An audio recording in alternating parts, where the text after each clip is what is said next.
everybody, this is Janice. I'm back one more time today.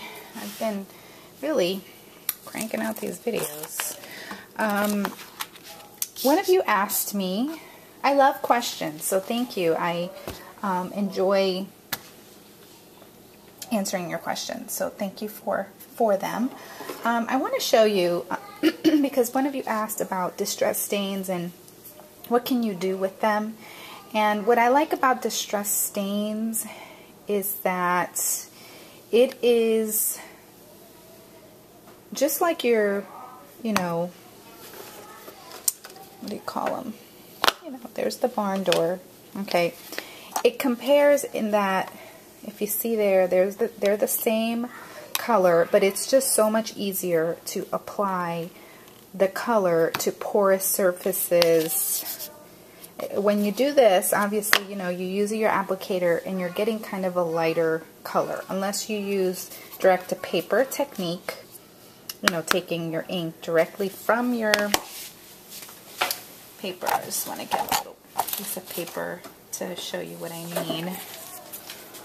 So, I could take this pad and I could rub it, right? And I could do that, okay? But if I take it directly from the bottle, see how much smoother that is? Okay, it's just a different application, I guess. It still will react with water. It has all the same properties. So if I wanted to wet that, I could also wet this and it starts to wick the same way. And again, it starts to bleed and blend and all that good stuff, okay? That's what distress is known for. But what's really exciting to me personally is that now I can take, say, this is just crochet thread, and I can, what I like to do is just kind of bunch it up. Now I can make this thread be completely red. Now, in the past, before I had this color, I would just take my pad and I would stamp it out here, stamp out some color, and then I would wet it and make a pool of color, and then I would take my embroidery or crochet thread and I would just kind of mash it up in there. And that's how I did it. Or I would, just take the stamp pad and just mash it into the crochet thread. Okay, so what's really exciting is that I can take these two here. I'm just going to take white and red.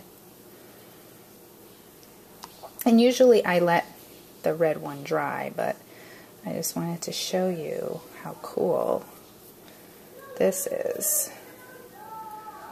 Oops. Well, now I'm dyeing the white one. Like I said, I normally will allow the red one to dry. I will just take my heat tool. That's the right way to do it, not rushing it like this.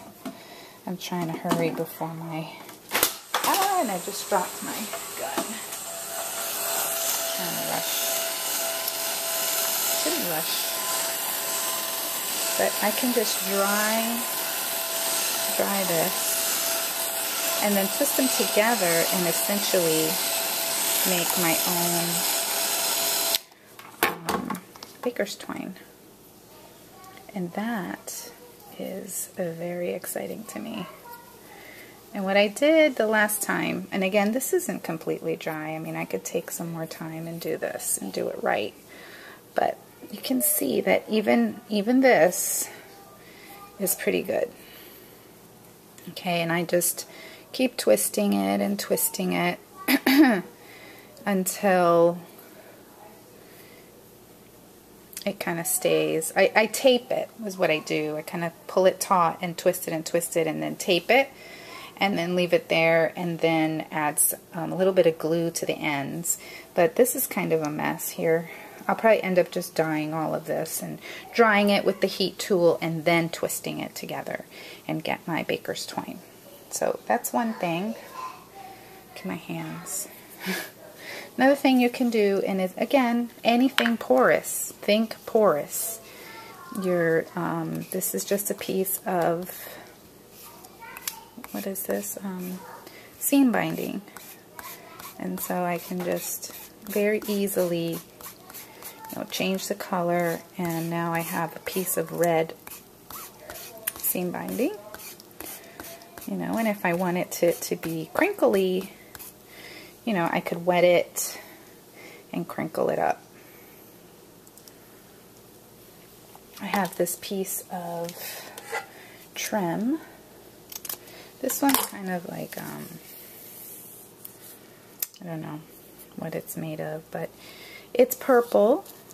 And say I wanted it, let's do a different color so we don't just use up our barn door doing that. Let's say if I wanted it to be,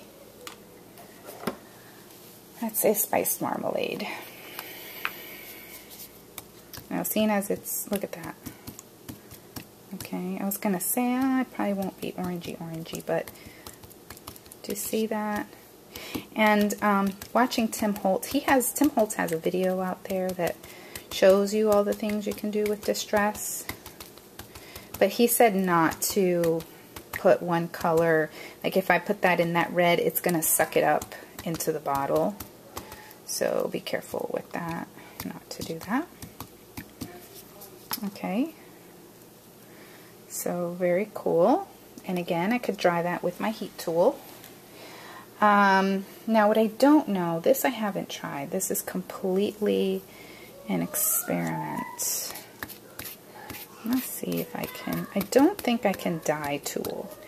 And because I don't think tulle is really porous. I think it's more like a plasticky substance. So let's just see.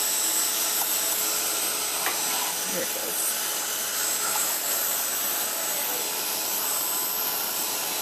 I need something to hold it with.